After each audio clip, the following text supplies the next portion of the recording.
Hello there. How you doing? Let's see. Let's get this set up so that we can do this properly.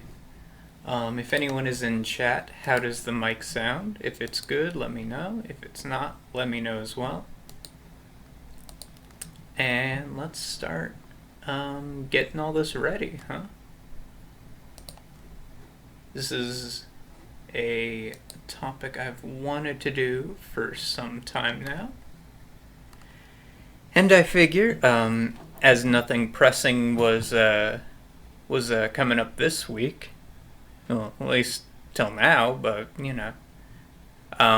because nothing major was coming up this week, I figured I'd do it this week.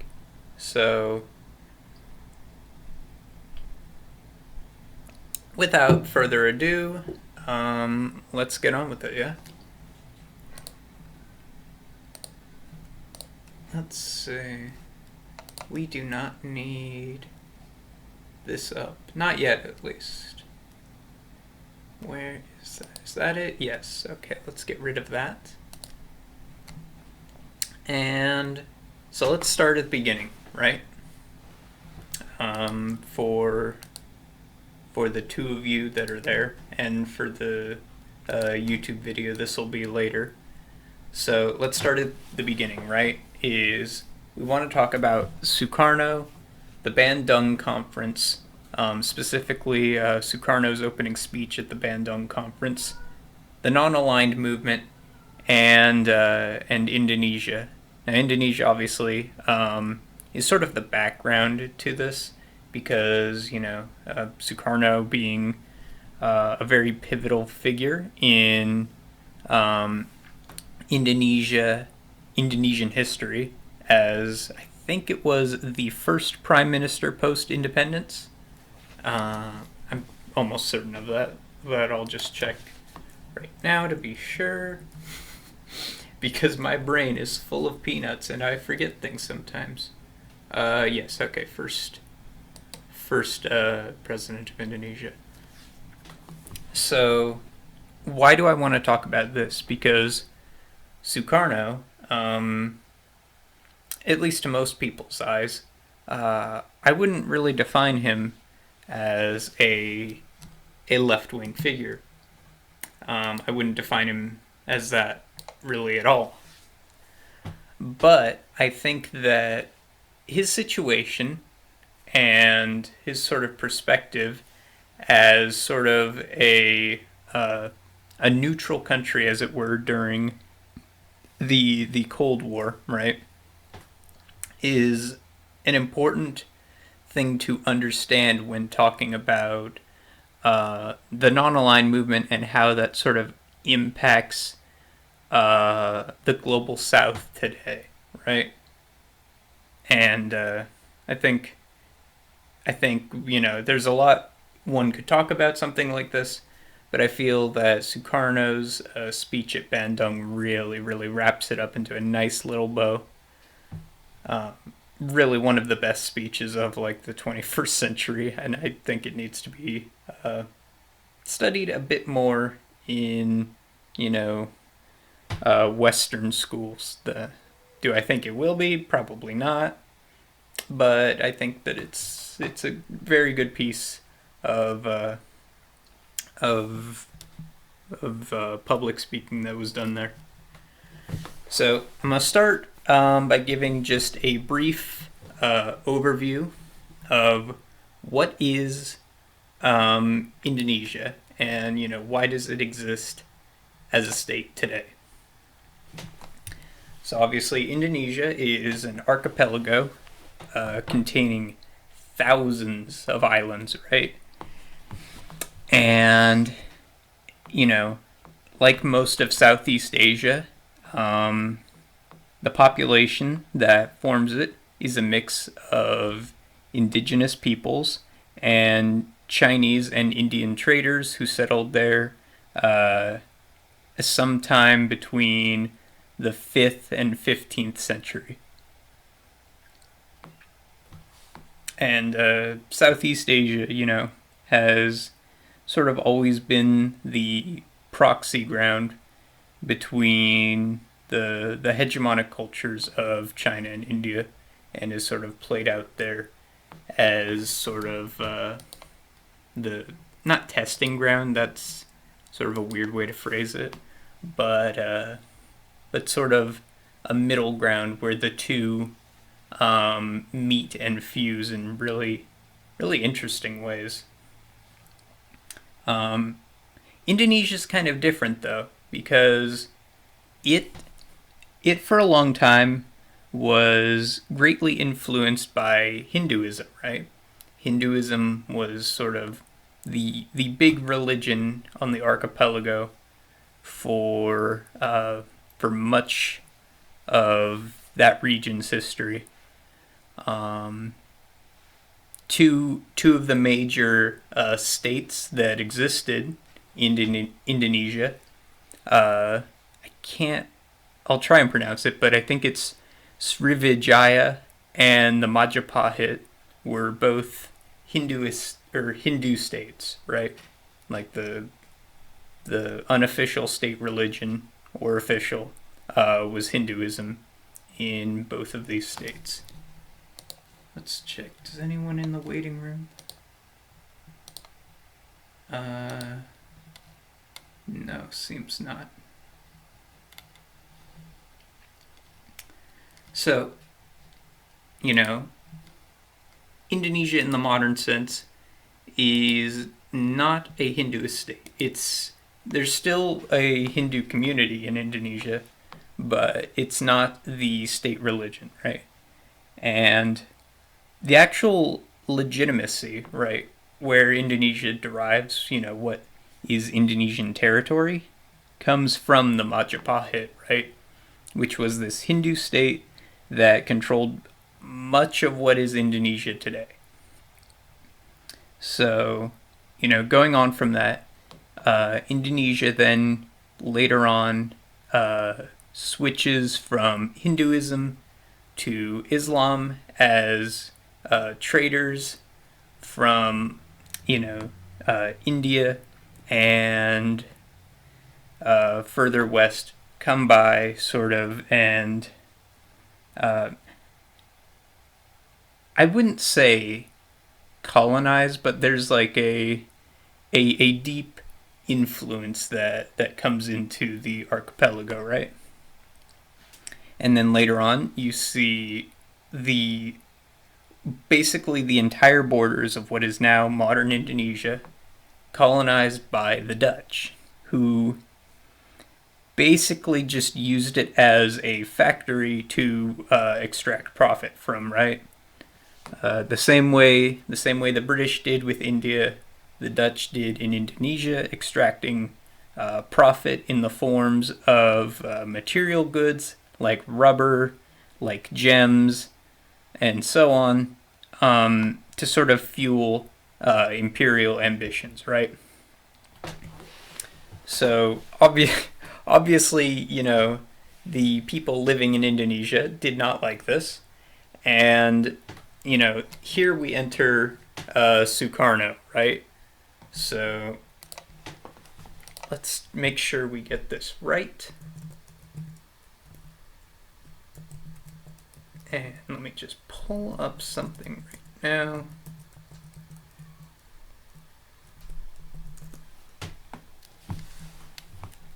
Okay, so at the end of World War II, much like most of was Indonesia occupied by the Japanese?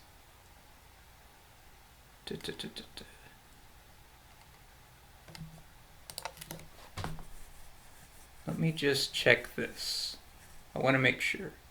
Okay, so yes, Indonesia was occupied by Japan, and much like many of the colonies in Southeast Asia, there wasn't really any realistic defenses.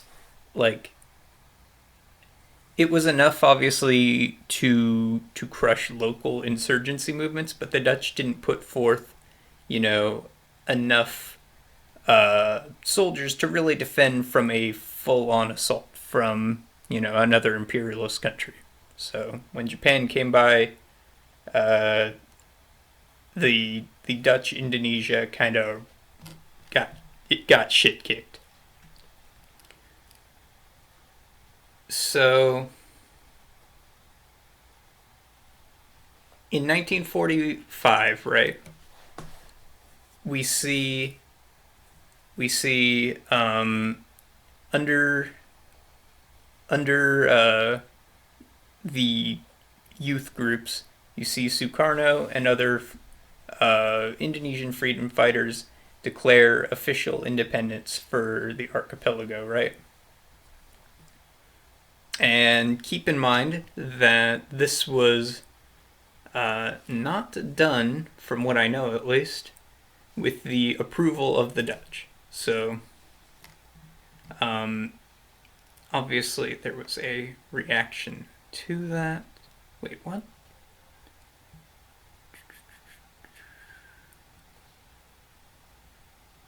Let me check something really quick here.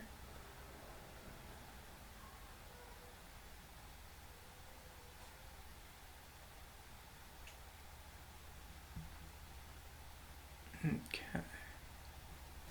Interesting.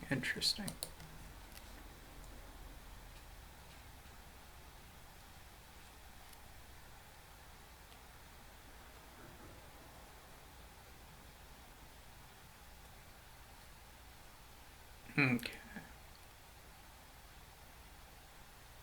Okay, so yes, like most, uh, you know, uh, imperialist countries in the 40s, when their imperial hold was loosening, uh, there was attempts made to sort of grasp at and hold on to the imperial province, right? But the Dutch, the Netherlands is a very small country, and so they just did not have the capacity to really try and try and grab it back afterwards. And especially during World War II, that was one of the first countries occupied by the German westward advance.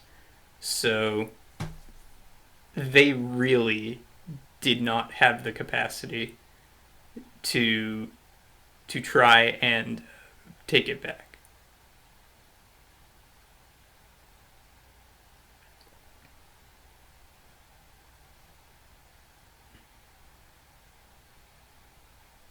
Let's see. Yeah, it was so bad, in fact, that they kind of had to export the attempt to retake it, not only to their own troops, but to British troops as well. And a lot of the revolutionaries were using equipment that had been seized from the Japanese occupation that had earlier been expelled. So that's sort of the background to all this, right? Is that this, more so than many revolutions, results in a defeat to the Dutch, and they were basically forced to accept the conditions of Indonesian independence. So Sukarno was a critical figure in this, and then became the first president of the new nation. So, what are we talking about in terms of the Bandung Conference, right? Is that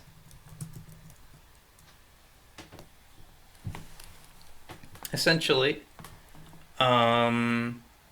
there, as with all of these new states that were appearing as colonial empires started to fall apart, there was the Cold War going on in the background, right?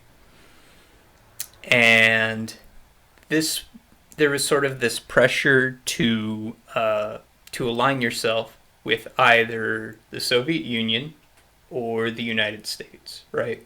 Because these were the two hegemonic powers and were really, one of your best options to guarantee non-interference from the other, right? It was sort of a guaranteed defense. So, these new nations, right? Obviously, these were your two big options. And it's sort of disempowering, right?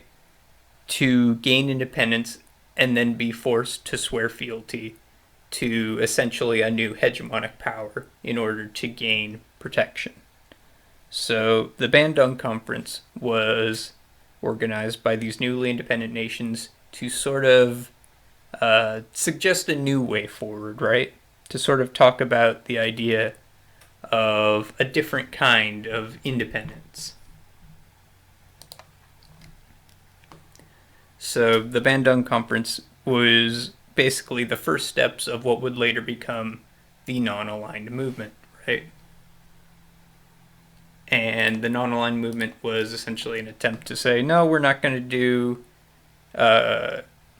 American capitalist hegemony, and we're not going to follow the USSR and Soviet hegemony.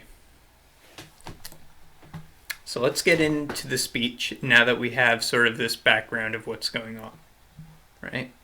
I have with me a lovely little PDF that details perfectly the opening speech by President Sukarno, who, keep in mind, with the newly broken away countries, Indonesia was probably the biggest, I think, by far in terms of population of nations that were going to be attending this conference, I think. I don't know if India was present, because that'd be really the only country off the top of my head that would be, non-aligned and competing with it for just like sheer influence on the world stage. But anyways, let's get into the speech by President Sukarno. I have it right here. Here we go.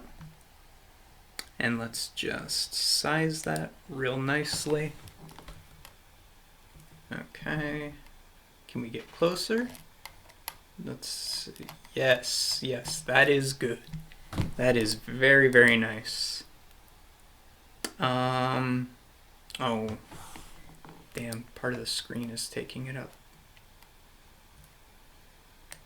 Let's see if we can't form. Let's see if we can't format that so it looks real nice. Let's see. Let's take that, shrink it down a bit, start it from right here. What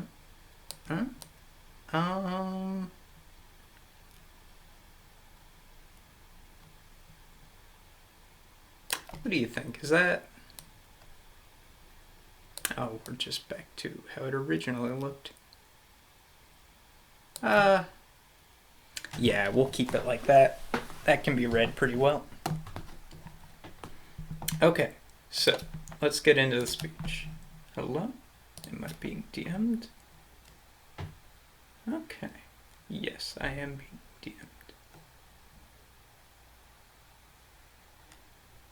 Alright, excellent. Source, copyright.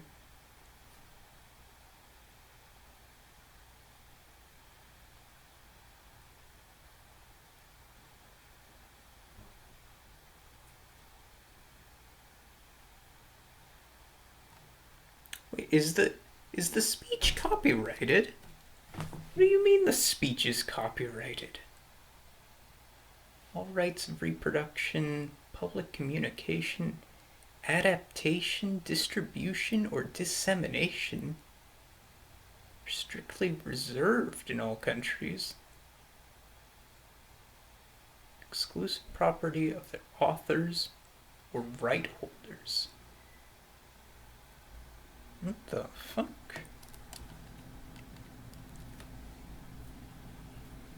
Do you address with it? Well, I'm not doing it for profit, so I don't think I haven't signed any paperwork officially to say that I'm a Twitch affiliate. So I'm not doing this for profit. Can't get on me for that. Can I just say, Chatterson, if you're there, fuck education and its need to gatekeep your capacity for distributing that shit. It's kind of sickening.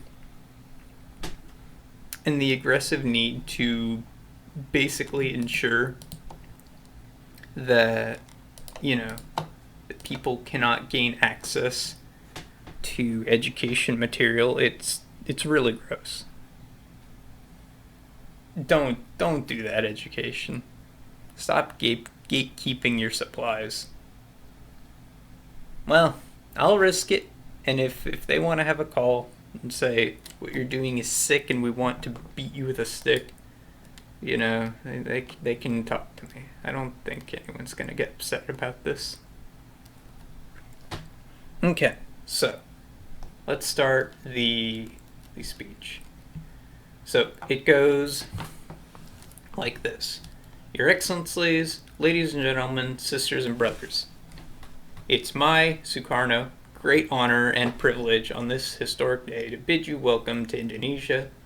On behalf of the people and government of Indonesia, your hosts, I beg your understanding and forbearance if some circumstances in our country do not meet your expectation.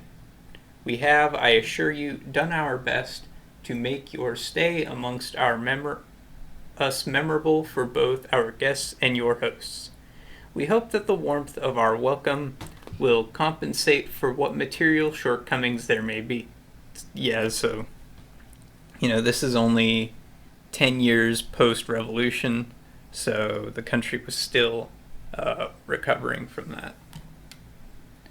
As I survey this hall and the distinguished guests gathered here, my heart is filled with emotion. This is the first intercontinental conference of colored people in the history of mankind. I, Sukarno, am proud that my country is your host. I, Sukarno, am happy that you were able to accept the invitations extended by the 5 sponsoring countries. But also, I, Sukarno, cannot restrain feelings of sadness when I, recall the tribulations through which many of our people have so recently passed, tribulations which have exacted a heavy toll in life, in material things, and in the things of the spirit. So yeah, Sukarno there is obviously talking about numerous anti-colonial struggles that had occurred, from that period up till now, including his own against the Dutch and British. I recognize that we are gathered here today as a result of sacrifices made by our forefathers and by the people of our own and younger generations. For me, this hall is filled not only by the leaders of the nations of Asia and Africa, it also contains within its walls the undying, the indomitable, the invincible spirit of those who went before us. Their struggle and sacrifice paved the way for this meeting of the highest representatives of independent and sovereign nations from 2 of the biggest continents of the globe. It is a new departure in the history of the world that leaders of Asian and African peoples can meet together in their own countries to discuss and deliberate upon matters of common concern. Only a few decades ago, it was frequently necessary for our travel to other countries and even other continents be spoke before the spokesman of our people could confer.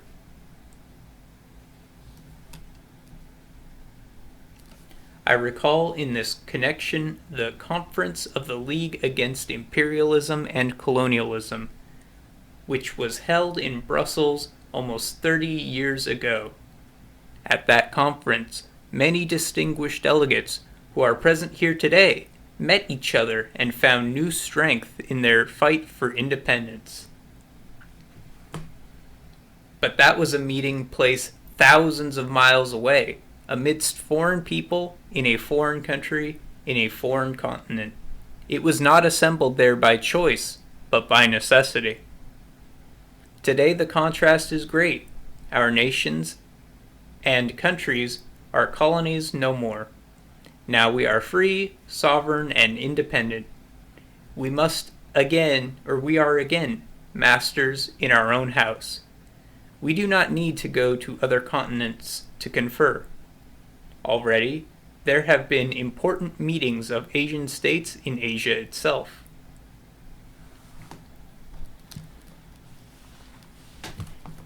If we look for the forerunner of this in our great gathering, we must look to Colombo, the capital of Sri Lanka, and the Conference of the 5 Prime Ministers, which was held there in 1954, and the Bogor Conference in December 1954 showed that the road ahead was clear for Asian-African solidarity, and the conference to which I have the honor of welcoming you today is the realization of that solidarity. Indeed, I am proud, again Sukarno saying this, that my country is your host. But my thoughts are not wholly of the honor which is Indonesia's today. No, my mind is for a part darkened by other considerations. You have not gathered together in a world of peace and unity and cooperation. Great chasms yawn between nations and groups of nations.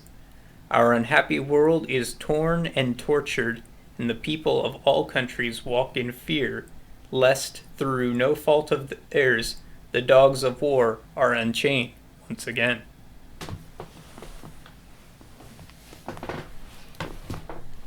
And by the way, thank you to cvce.eu for providing this resource.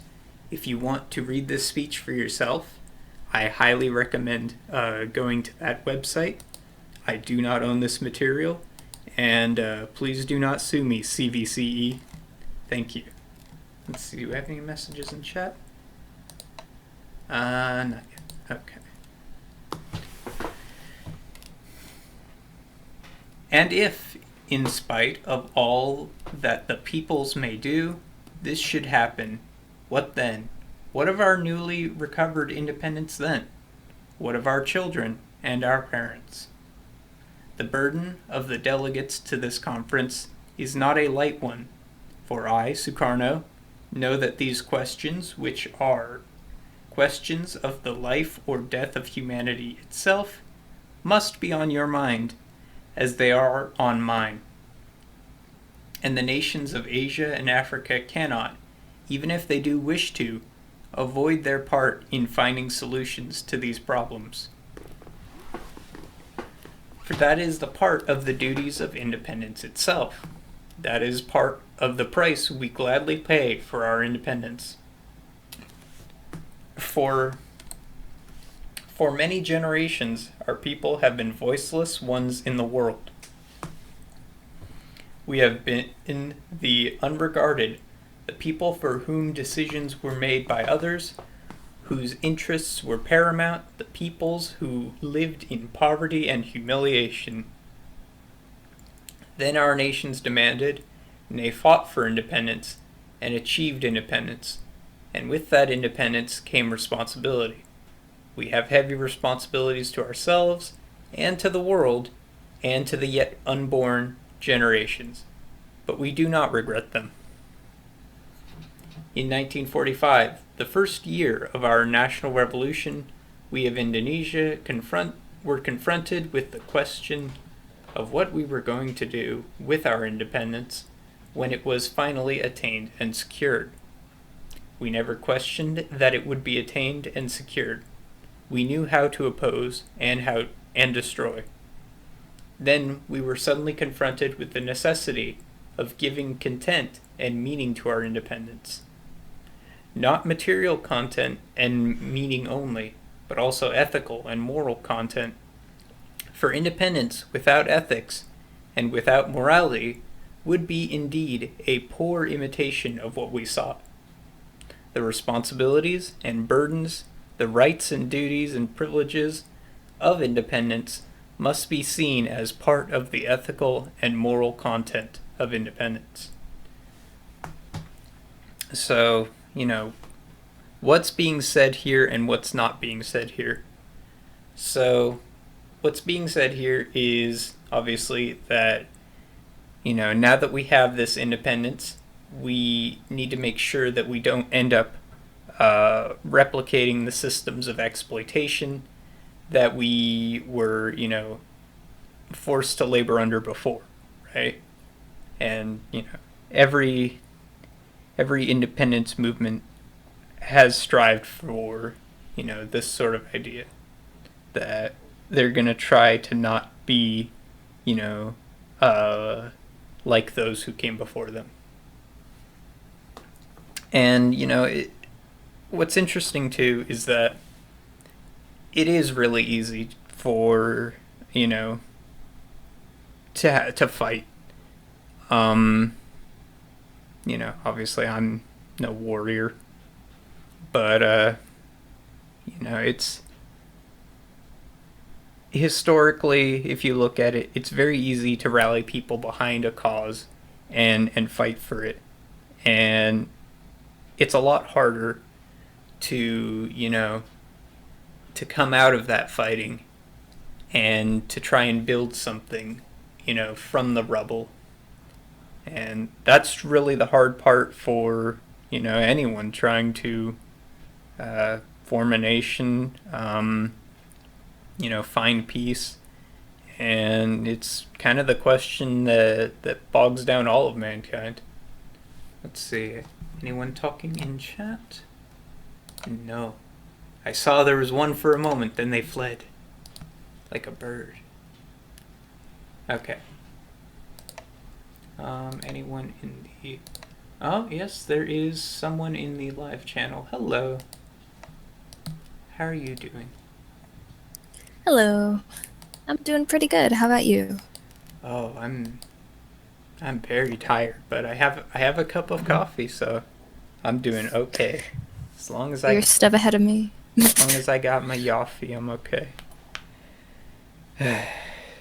This is a very depressing speech, but I think it's an important one to read. I truly do. If only because it sort of breaks down the narrative that the Cold War was the world divided into, and rather it sort of shows that this period was basically the entire world after World War II, and during the Cold War period, had to re-examine sort of the framework of international, inner workings. Colonial countries learned from it that the most blatant form of colonialism was no longer going to work. And so this is when you start to see the birth of neocolonialism and the U.S.'s behavior as an empire of bases. So obviously, the U.S. doesn't, when it colonializes a region outside of North America, because, it's more than willing to inside of its own continent. But outside of North America, the United States will not do as, the earlier colonial powers like Britain and the Netherlands did, where it won't directly occupy and control an area, but rather it will set up its puppet regimes and banana republics and use systems already existing in the area to sort of form, basically puppet states. And so that's sort of what colonial powers learned from the Cold War period. And, former colonized nations learned that they needed to, even though they had independence now, they needed to be very, very careful with how this independence was used and how to ensure that they did not end up reproducing, colonial models of exploitation. And so that's kind of what Sukarno is talking about here.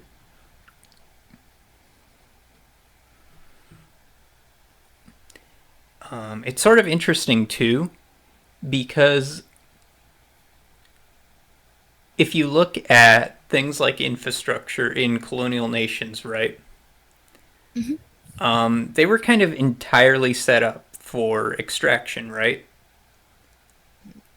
A very good example is in the Congo, right? There was one railroad, and it went from the point of resource extraction directly to the bay where Kinshasa sort of meets the ocean. Right. So, even the very infrastructure in these former colonial countries was set up, entirely for the extraction model. And so, yeah, there really was, a need to re-examine all institutions that existed in these areas and think, how do we take this extraction model and sort of break it down and rebuild it so that it works for the people who live within this nation rather than, for international capitals need to feed. And I think it's very admirable that that leaders did this. Were they successful? I'm not the leader and I'm not from those countries, so I can't really speak to that. But, the fact that these were the steps taken post-colonial, I think that's very admirable. And I think, it needs to be talked about more.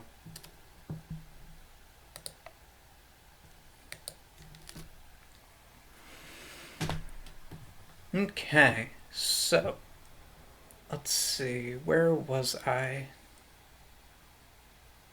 Yes, here we are. Okay, so, sisters and brothers, how terrifically dynamic is our time. I recall that several years ago, I had occasion to make a public analysis of colonialism, and that I, Sukarno, then drew attention to what I called the lifeline of imperialism. This line runs straight from the Straits of Gibraltar through the Mediterranean, the Red Sea, the Indian Ocean, the South China Sea, and the Sea of Japan. For most of that enormous distance, the territories on both sides of this lifeline were colonies. The peoples were unfree, their futures mortgaged to an alien system. Along that lifeline, the main artery of imperialism, there was pumped the lifeblood of colonialism.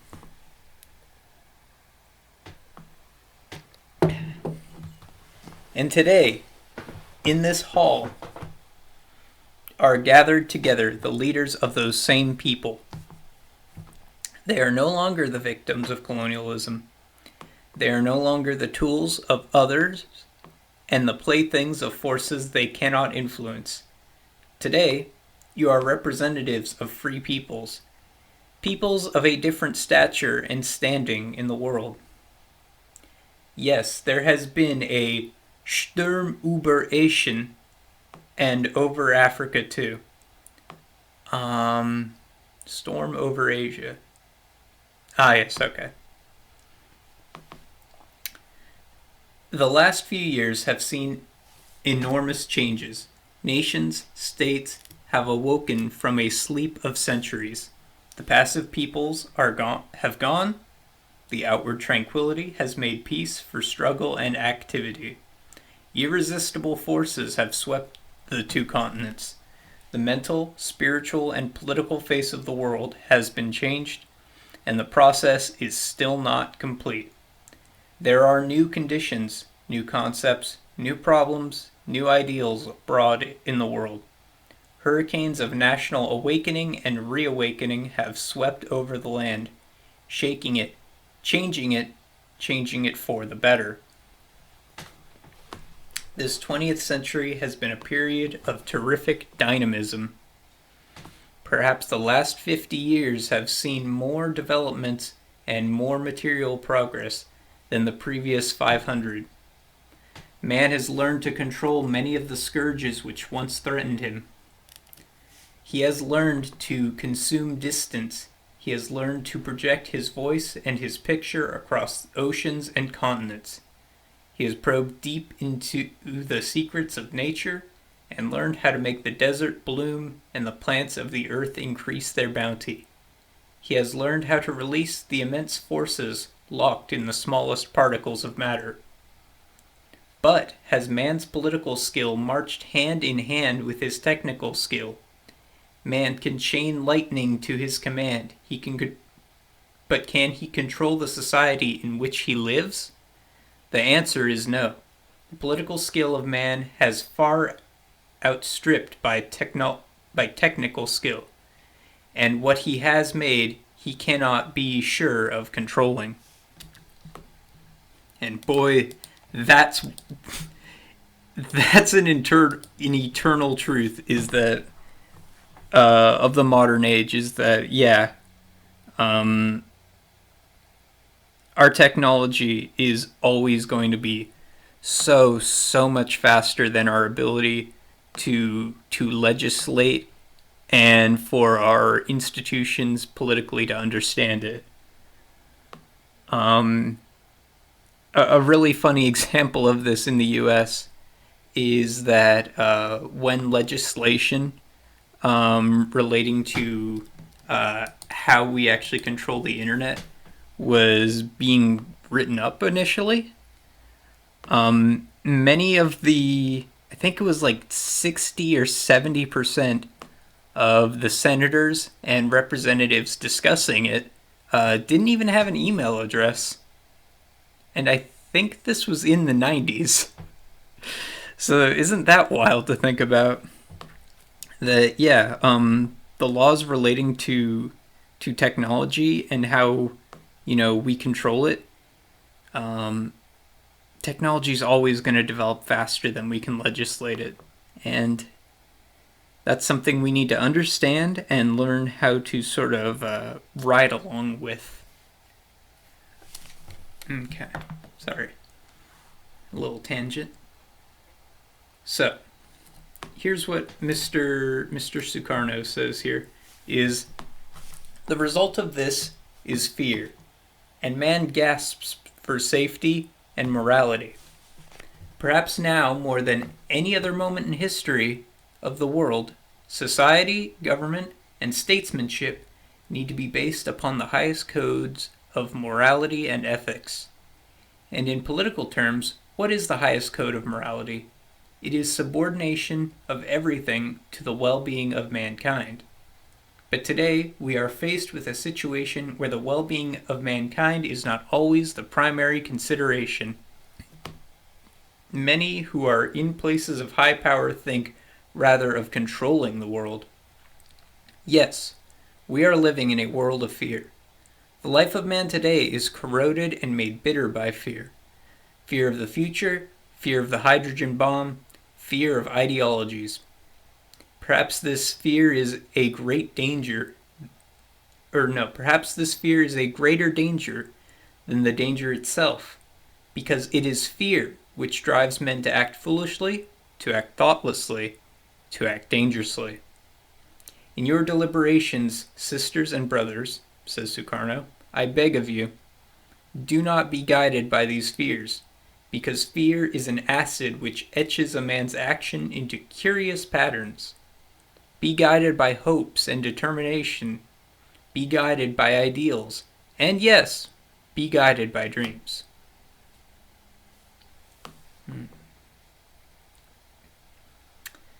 We are of many different nations. We are of many different social backgrounds and cultural patterns. Our ways of life are different. Our national characters, our colors or motifs. Call it what you will, are different. Our racial stock is different, and even the color of our skin is different. But what does that matter? Mankind is united or divided by considerations other than these. Conflict comes not from variety of skins, nor from the variety of religion, but from variety of desires. And this is, again, President Sukarno's words, not mine. All of us, I am certain, are united by more important things than those which superficially divide us. We are united, for instance, by a common detestation of colonialism in whatever form it appears. We are united by a common detestation of racialism, and we are united by a common determination to preserve and stabilize peace in the world. Are not these aims mentioned in the letter of invitation to which you responded? I must freely confess it. In these aims, I am not disinterested or driven by purely impersonal motives. Okay. How is it possible to be disinterested about colonialism? For us, colonialism is not something far and distant. We, the people of Indonesia, and the people at the Bandung conference, have known it in all its ruthlessness.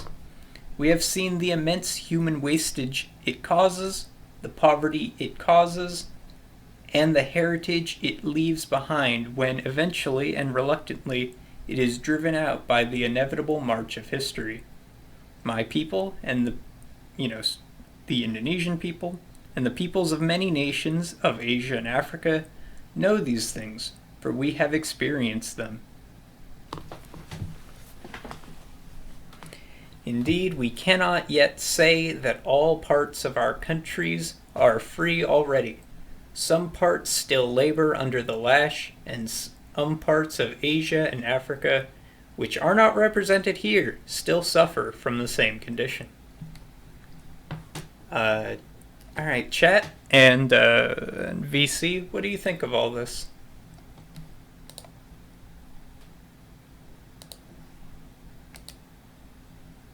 Okay, I'll carry on. I freely confess it. In these aims, I am not I already read that. Okay, here's where I was. Yes, some parts of our nation are not yet free.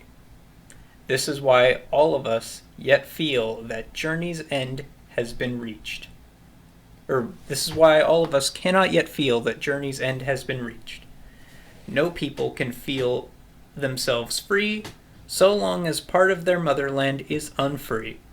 Like peace, freedom is indivisible. There is no such thing as being half free, as there is no such thing as being half alive. We are often told colonialism is dead. Let us not be deceived or soothed by that. I, Sukarno, say to you, colonialism is not yet dead. How can we say it is dead so long as vast areas of Asia and Africa are unfree? And I, Sukarno, beg of you, do not think of colonialism only in the classic form which we, Indonesia, and our brothers in different parts of Asia and Africa knew.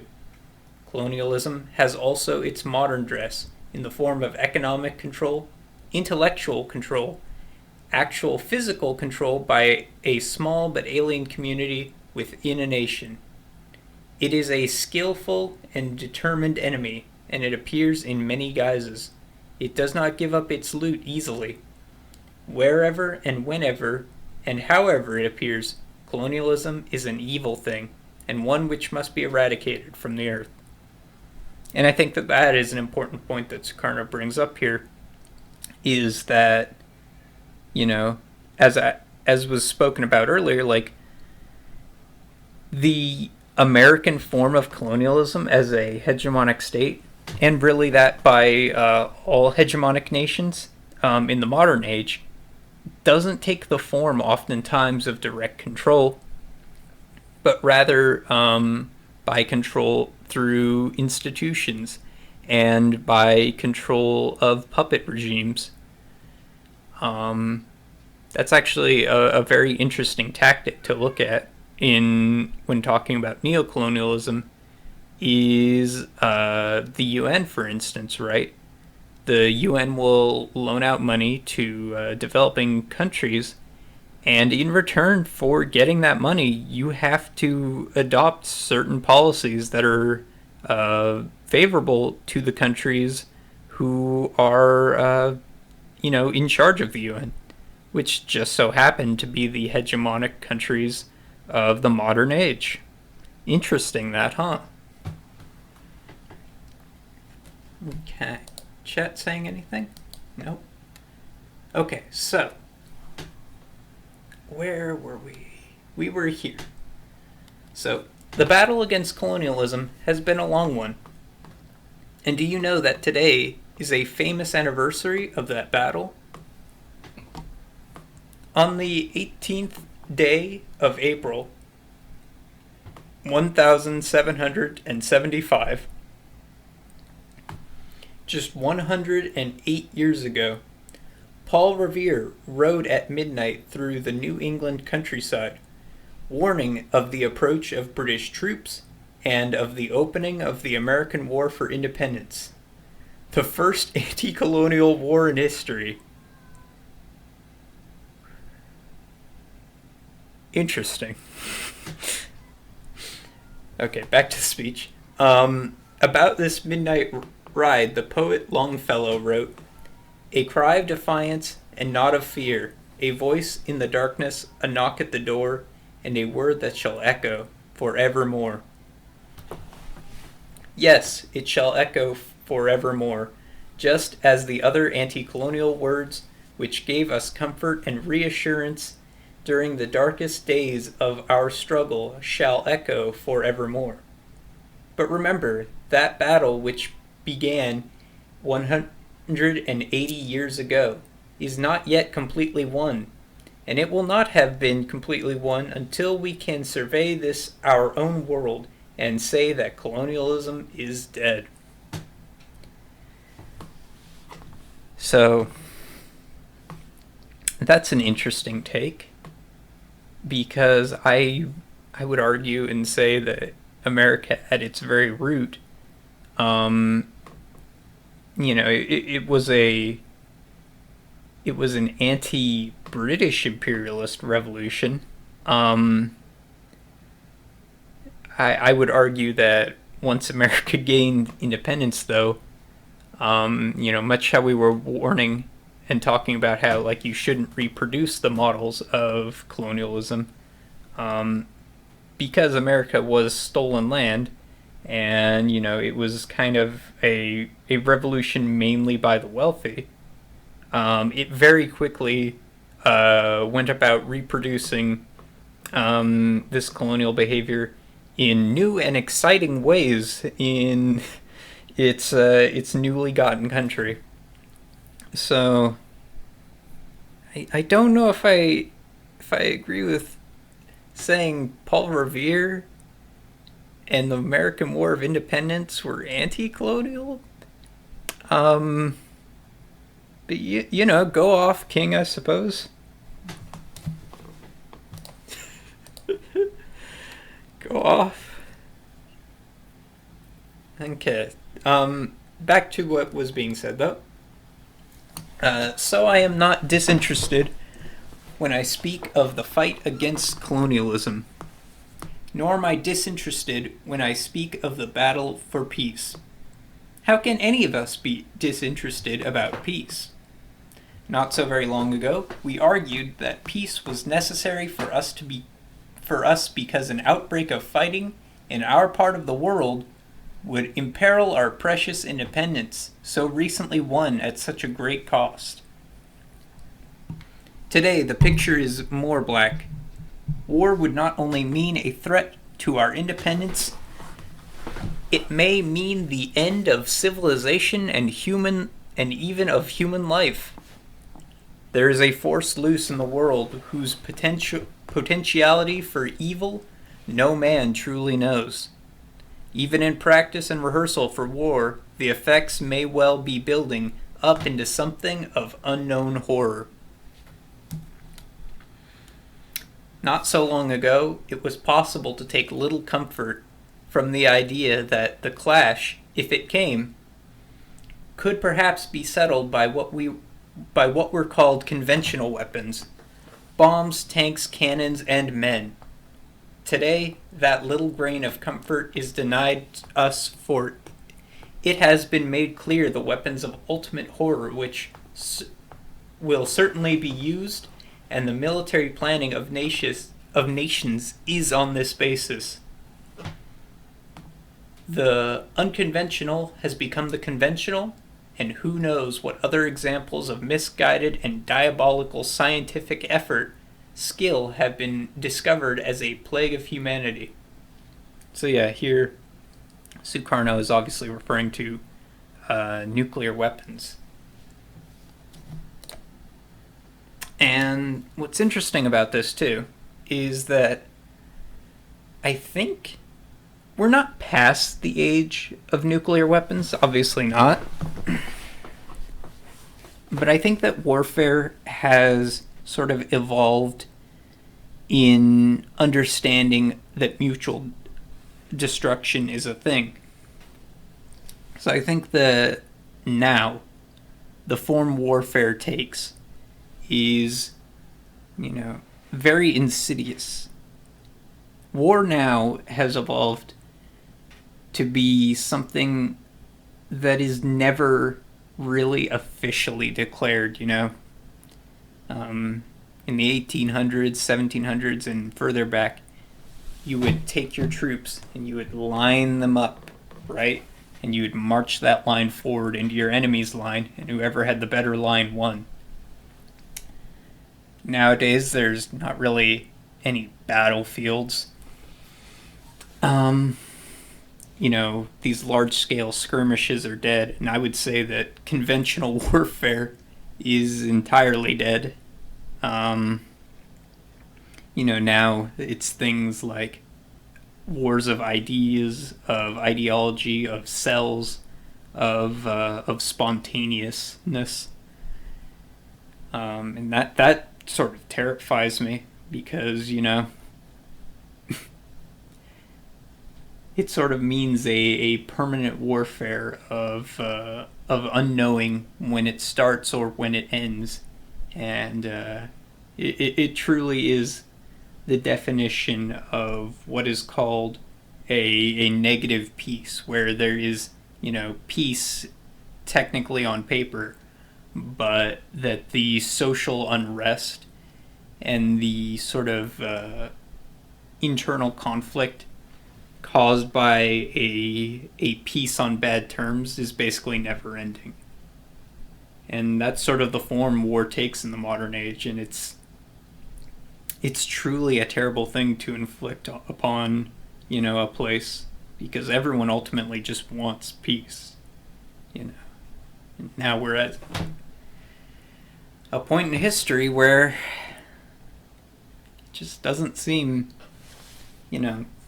this is an advocation for violence, obviously, but it doesn't seem like the concept of a lasting peace exists anymore.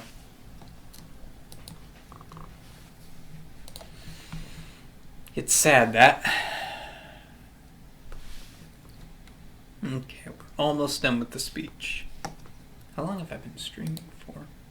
Only an hour. Okay. Yeah, once I'm done with this speech, I'm gonna end here for today. So, do not think that the oceans and the seas will protect us. The food that we eat, the water that we drink, And yes, even the air that we breathe can be contaminated by poisons originating from thousands of miles away.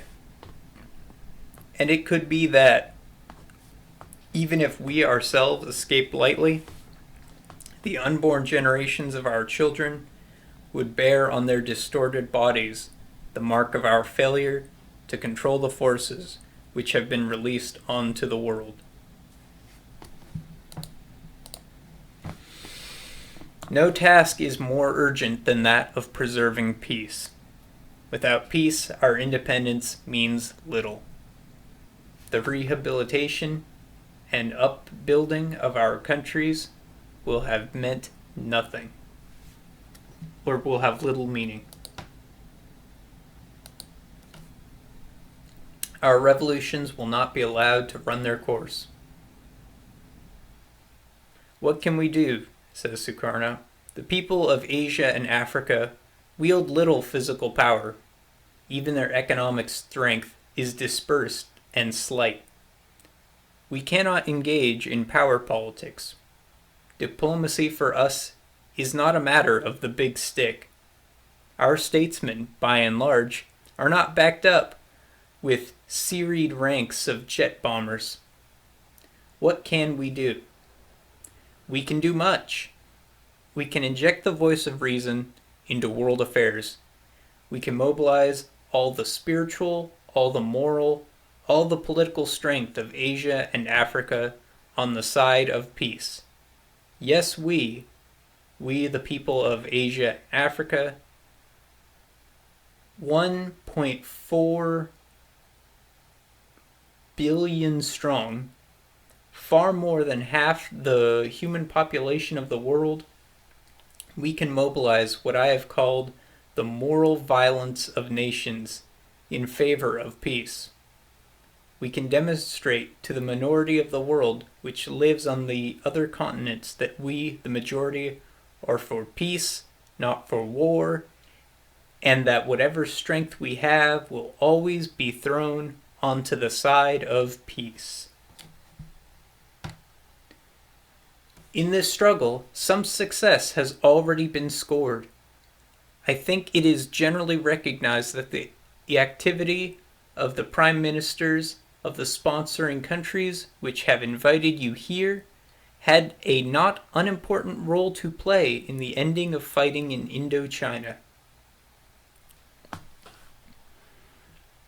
And I think there's even some really interesting examples of what Sukarno is talking about here. One really good one of this sort of global South solidarity that you can see is during the anti-apartheid struggles in South Africa. For instance, Cuba was very eager to assist them, and assist them they did with both doctors and advisory support, as well as direct soldier support. And, that helped to push the struggle in, the anti-apartheid favor. So yeah, I think when Sukarno talks about the idea of peace here, it doesn't mean, never harm yourself or anything, but just show that, you are not here to be, an active aggressor, but here to right the wrongs and, not to invalidate the experience of the other, but simply to get your fair share. Okay, so look, the peoples of Asia raised their voices, and the world listened. It was no small victory and no negligible precedent. The 5 prime ministers did not make threats. They issued no ultimatum. They mobilized no troops. Rather, they consulted together, discussed the issues, pooled their ideas, added together their individual political skills, and came forward with sound and reasoned suggestions which formed the basis for a settlement of the long struggle in Indochina. Someone calling me? No. I have often since then asked myself why these five were successful when others, with long records of diplomacy, were unsuccessful and in fact had allowed the bad situation to get worse. So that there was a danger of the conflict spreading. Was it because they were Asians? Maybe that is part of the answer, for the conflagration was on their doorstep, and any extension of it would have presented an immediate threat to their own houses. But I think that the answer really lies in the fact that these prime ministers brought a fresh approach to bear on the problem. They were not seeking advantage for their own countries. They had no axe of power politics to grind. They had but one interest: how to end the fighting in such a way that the chances of continuing peace and stability were enhanced. That, my sisters and brothers, was a historic occasion. Some countries of free Asia spoke, and the world listened. They spoke on a subject of immediate concern to Asia, and in doing so made it quite clear that the affairs of Asia are the concern of the Asian peoples themselves. The days are now long past when the future of Asia can be settled by other and distant peoples. And this is one of the works really that kind of inspired my really strong stance on national sovereignty, and why I think that it's sort of imperative to accepting the most egregious offenses, let nations determine their own actions within, their own borders. Like, I think there is this important principle of non-interference, because, if we look at the history of modern, interference, there are instances of it doing good. There are. But the majority of times, when a outside nation seeks to intervene in a nation's affairs, especially that of hegemonic countries and countries which have been shown to practice neocolonialism, it tends to make the problem much worse when they get involved.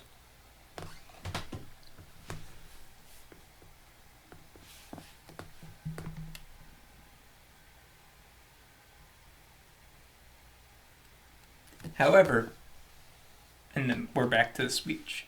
However, we dare not, confine our interests to the affairs of our own continent.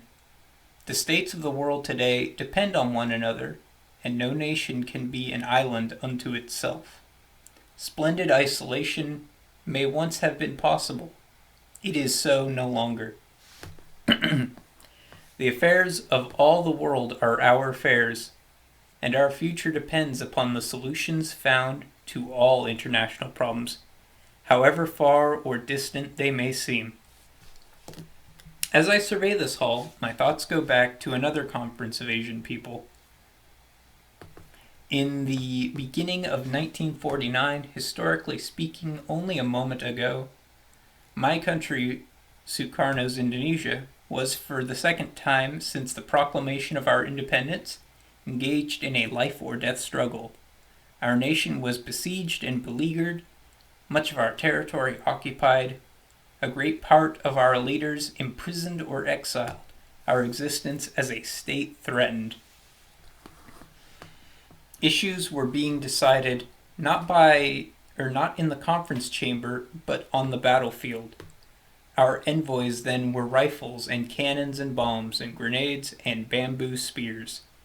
We were blockaded physically and intellectually. It was at that sad but glorious moment in our national history that our good neighbor India convened a conference of Asian and African nations in New Delhi to protest against the injustice committed against Indonesia and to give their support to our struggle. The intellectual blockade was broken. Our delegates flew to New Delhi and learned at first hand of the massive support which was being given to our struggle for national existence. Never before in the history of mankind has such a solidarity of Asian and African peoples been shown for the rescue of a fellow Asian nation in danger. The diplomats and statesmen, the press, and the common men of our Asian and African neighbors were all supporting us, Sukarno's Indonesia. We were given fresh courage to press our struggle onward to its final successful conclusion. We again realized to the full truth of Desmoulins's agenda, have no doubt of the omnipotence of a free people. Perhaps in some way the conference which has been assembled here today has some roots in that manifestation of Asian-African solidarity 6 years ago. However that may be, the fact remains that every one of you bears a heavy responsibility, and I pray to God that the responsibility will be discharged with courage and wisdom. I pray to God that this Asian-African conference succeeds in doing its job. Goodness, I am beginning to lose my voice. Huh.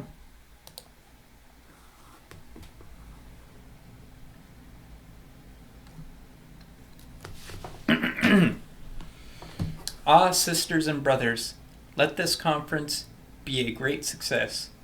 In spite of diversity that exists among us. Oh, jeez. Ah, sisters and brothers, let this conference be a great success. In spite of diversity that exists among its participants, let this conference be a great success. Yes, there is diversity among us. Who denies it? Small and great nations are represented here, with people professing almost every religion under the sun, Buddhism, Islam, lots of others. Almost every political faith we encounter here. Democracy, monarchism, theocracy, with innumerable variants, and practically every economic doctrine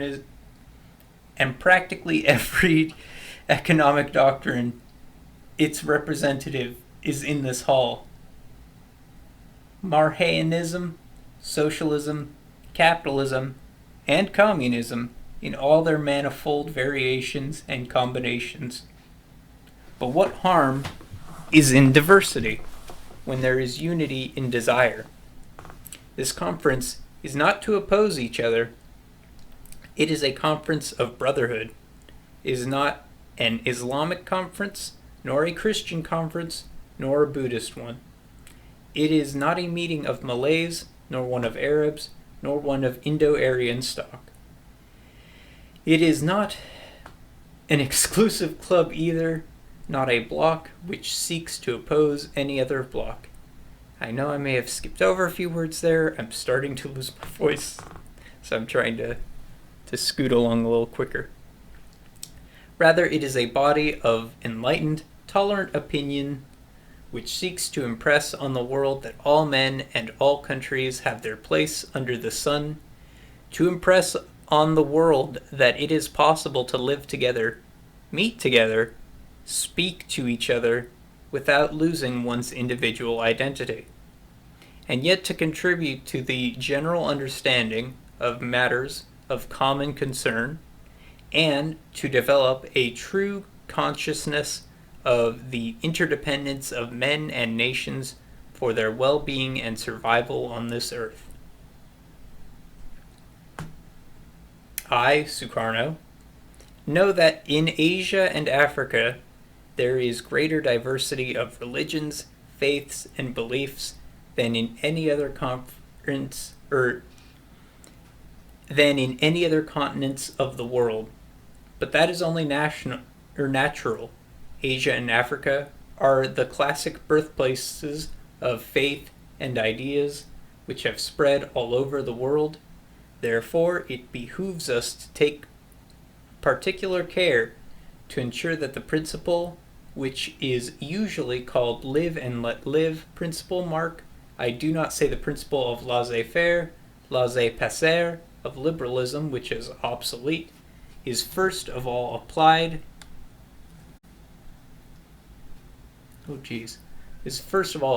by most completely within our own Asian and African frontiers.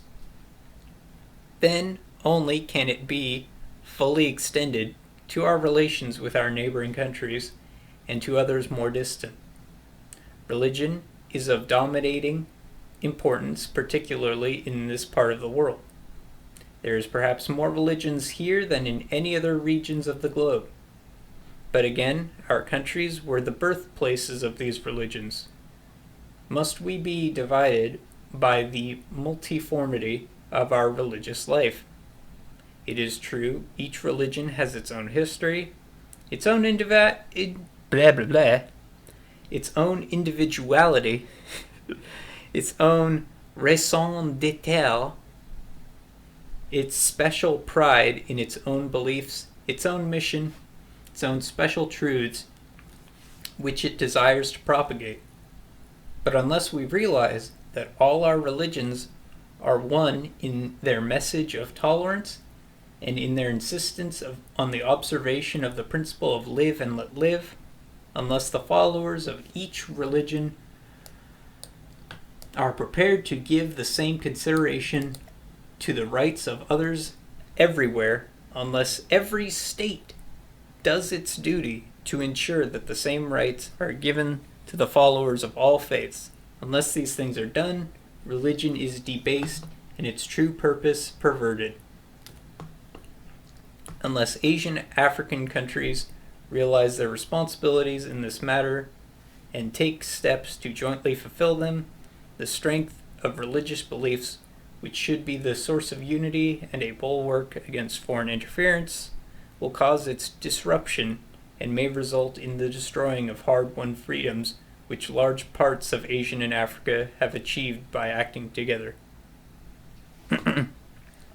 And I personally think that this kind of extends to all religions. Like, you know, if you get short-sighted and, you know, pursue religious doctrine over, you know, the general, like, pursuance of the betterment of mankind, you know, the religion is only sort of existing to help itself self-propagate rather than do what it, you know, so many of their missions is, and that's to help people.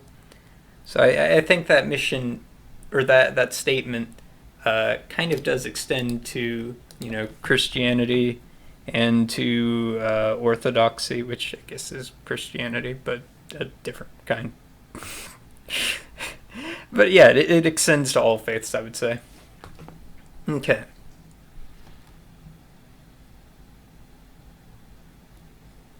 Yay. It's good speech, but we're almost done. And then I can drink some water. Sisters and brothers, Indonesia is Asia, Africa in small. It is a country with many religions and many faiths. We have in Indonesia Muslims, we have Christians, we have Siva Buddhists, we have people with other creeds. Moreover, we have many ethnic units, such as the Acehnese, Bataks, Central Sumatrans, Sundanese, Central Javanese, Maduris, Torajas, Balinese, etc. But thank God we have our will to unity. We have our Pancha Sila. We practice the live and let live principle. We are tolerant towards each other. Bhinneka Tunggal Ika, unity in diversity, is the motto of the Indonesian state. We are one nation. So let this Asian African conference be a great success. Make the live and let live principle and the unity in diversity motto the unifying force which brings us all together to seek in friendly, uninhibited discussion ways and means by which each other can live his own life and let others live their own lives in their own way in harmony and in peace. If we succeed in doing so, the effects of it for the freedom, independence, and the welfare of man will be great on the world at large. The light of understanding has again been lit, the pillar of cooperation again erected.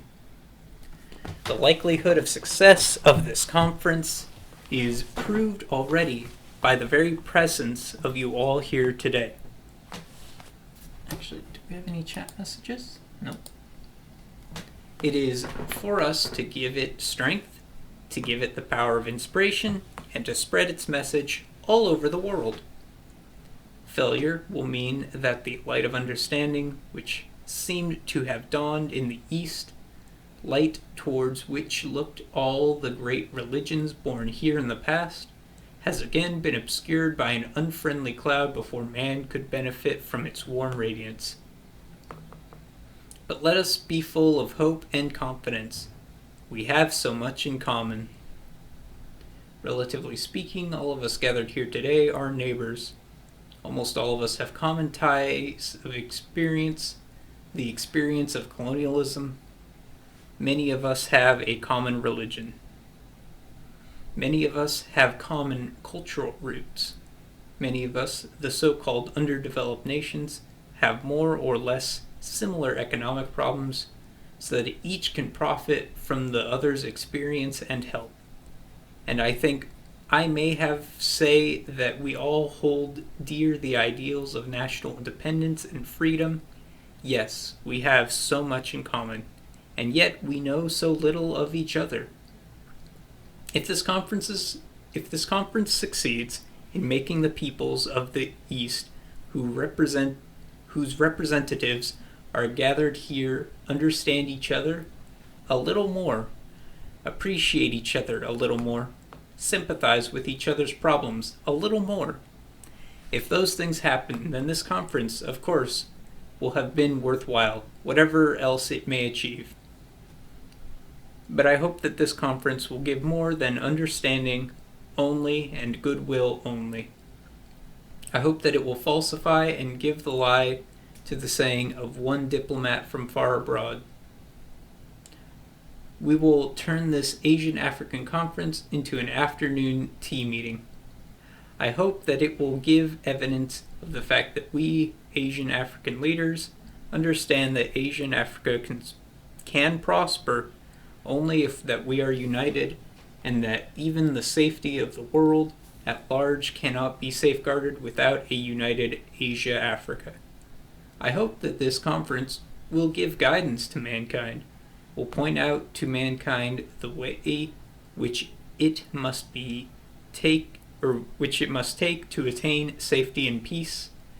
I hope that it will give evidence that Asia and Africa have been reborn, nay, that a new Asia and new Africa have been born.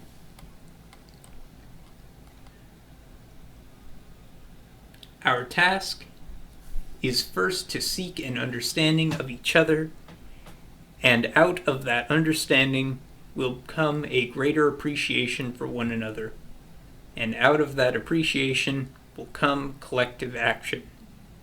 Bear in mind the words of one of Asia's greatest sons: to speak is easy, to act is hard, to understand is hardest. Once one understands, action is easy. I have come to the end. Under God, may your deliberations be fruitful, and may your wisdoms strike sparks of light from the hard flints of today's circumstances. Let us not be bitter about the past, but let us keep our eyes firmly on the future. Let us remember that no blessing of God is so sweet as life and liberty.